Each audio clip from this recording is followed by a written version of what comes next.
അരുൺ പറഞ്ഞതിനോട് ഞാനും പൂർണ്ണമായി യോജിക്കുകയാണ്. കാരണം കോൺഗ്രസിന്റെ പ്രകടന പത്രിക കോൺഗ്രസിന്റെ നിലപാടില്ലായ്മ തുറന്നു കാട്ടുന്ന ഒന്നായിട്ടാണ് ഞാൻ കരുതുന്നത്. കാരണം ഈ പേജുകളിലൂടെയൊക്കെ നമ്മൾ കടന്നു പോകുമ്പോൾ CAA വിൽ ബി ടെർമിനേറ്റഡ് എന്ന് എഴുതാനായി 4 വാചകങ്ങൾ മതി.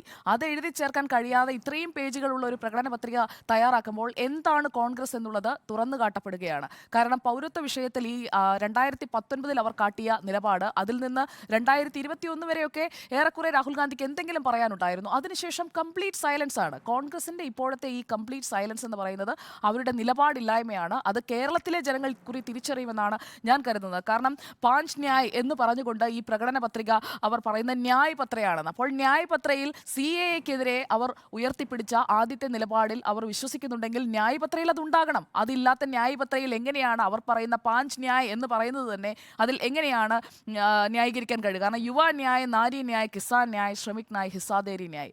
അപ്പോൾ CAA വിഷയത്തിൽ അവരുടെ ന്യായ് അത് അവരെങ്ങനെയാണ് നടപ്പാക്കാൻ പോകുന്നത്? അധികാരത്തിലേക്ക് അവർ വന്നതുകൊണ്ട് എന്താണ് പ്രയോജനം? BJPയും കോൺഗ്രസും തമ്മിലുള്ള വ്യത്യാസം എന്താണ് എന്ന് പറഞ്ഞു വെക്കാൻ കഴിയാത്ത ഒരു പ്രകടന പത്രികയാണ് കോൺഗ്രസിൻ്റേത്. കാരണം ഒരു പ്രതിപക്ഷത്തിന് നേതൃത്വം നൽകുന്ന ഇന്ത്യ ബ്ലോക്കിന്റെ നേതൃത്വത്തിൽ നിൽക്കുന്നുവെന്ന് അവകാശപ്പെടുന്ന കോൺഗ്രസിന്റെ ഭാഗത്ത് നിന്ന് ഇങ്ങനെയൊരു നിലപാടല്ല ഉണ്ടാകേണ്ടത് എന്നതാണ് എൻ്റെ ഒരു എളിയ രാഷ്ട്രീയ ബോധ്യത്തിൽ നിന്ന് എനിക്ക് പറയാനുള്ളത്. കാരണം പൗരത്വ വിഷയത്തിലെ കോൺഗ്രസിന്റെ നിലപാട് എന്താണ് എന്നുള്ളതിൽ മൗനത്തിൽ എന്നല്ല, അതിനെ നിലപാടില്ലായ്മ എന്ന് തന്നെയാണ്, ആ വാക്ക് തന്നെയാണ് ഉപയോഗിക്കേണ്ടത്. ഇപ്പോൾ CPIM എന്തായാലും കോൺഗ്രസിന്റെ ഈ കാപട്യം തുറന്നു കാട്ടുന്നുണ്ട്. മുഖ്യമന്ത്രി നേരത്തെ മുതലേ ഉന്നയിക്കുന്ന ചോദ്യങ്ങൾക്ക് അതിന് കുറച്ചുകൂടി കനം വെക്കുകയാണ് ഈ തെരഞ്ഞെടുപ്പ് കാലത്ത്. കാരണം ഭാരത് ജോഡോ ന്യായ് യാത്ര, ആദ്യത്തെ ഭാരത് ജോഡോ യാത്ര, രണ്ടാമത്തെ ഭാരത് ജോഡോ ന്യായ് യാത്ര, ഈ പൗരത്വ ഭേദഗതി നിയമത്തെക്കുറിച്ച് എവിടെയാണ് രാഹുൽ ഗാന്ധി പറഞ്ഞത്? പൂർണ്ണമായും മൗനമായിരുന്നു. ഇന്ത്യയിൽ CAA പ്രതിഷേധം ആളിപ്പടർന്ന 2019 ഡിസംബറിൽ രാഹുൽ ഗാന്ധി എന്താണ് ചെയ്തത് എന്ന് ചോദിച്ചതിന് കോൺഗ്രസ് എംപിമാരൊക്കെ പ്രതിഷേധിച്ചല്ലോ എന്ന് പറഞ്ഞാണ് VD Satheesan ന്യായീകരിച്ചത്.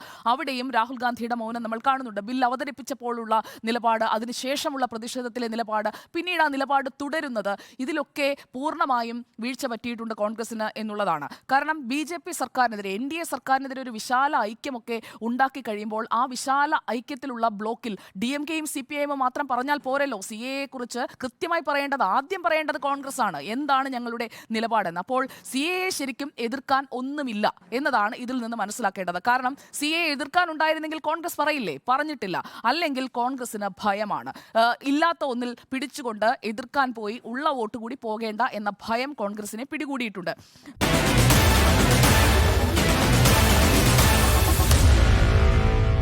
Meet the editors.